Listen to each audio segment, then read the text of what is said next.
Here's a story which I would like to emphasize is in no way funny at all. Man killed in church after stone altar falls on him. Sorry. Giggle, Not giggle. funny at all. Gunter Link, a devout Catholic, prayed to be saved after he was trapped in a lift, but was killed when he went to church to give thanks, and the stone altar fell on him. Oh, my. I didn't know that part. Wow. It makes it Oh, even my more God, that's tragic. even worse. A short while later, he was pulled out of the elevator, and he went straight to the church to thank God. He seems to have embraced a stone pillar on which the stone altar was perched, and it fell on him, killing him instantly. We have found his fingerprints on the pillar. We are now investigating the case further. Link's body was found by parishioners attending Mass the next day after he had been reported missing by his cousin.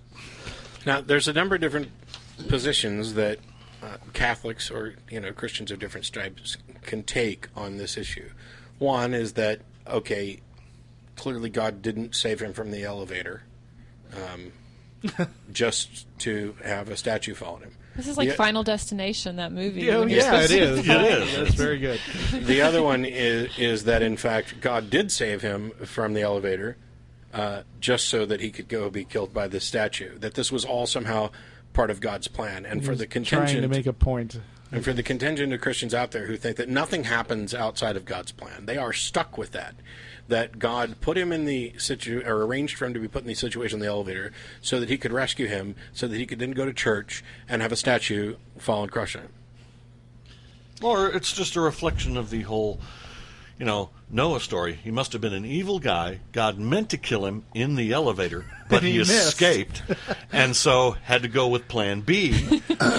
The big statue or the flood, as it was. That would be the Final Destination solution. Or you said he was stuck in an elevator that was going to. Maybe that would have been a more painful death, and so God spared him the painful death to kill him he was instantly. doing a painful death. Yes. God said, "Oh, wait a minute, this is going to really hurt a lot." God let him get all worked up. God let him get all worked Instant up and terrified first, and then relieved, and then dropped a statue on him. Maybe. We don't know what he prayed when he was in that elevator.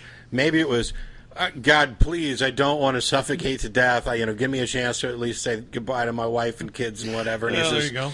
Okay, but you better be at the church by 7:30. The clock is ticking. And I love the whole, the equivalent of, dropping the grand piano on it. That's there's a certain beauty. Fish called Wanda with the dogs. Yes, but I repeat, it's not funny at all. No, not a bad at all. No. Somber story. Although, there's another angle we haven't taken, which, of course, no Catholic would take. But if you're of the Jack Chick mindset, this is what God thinks of Catholics. Right. Yeah. Of course, nobody, when mentioning Pascal's wager, nobody ever mentions the odds of picking the wrong religion. You remember Pascal was a Catholic.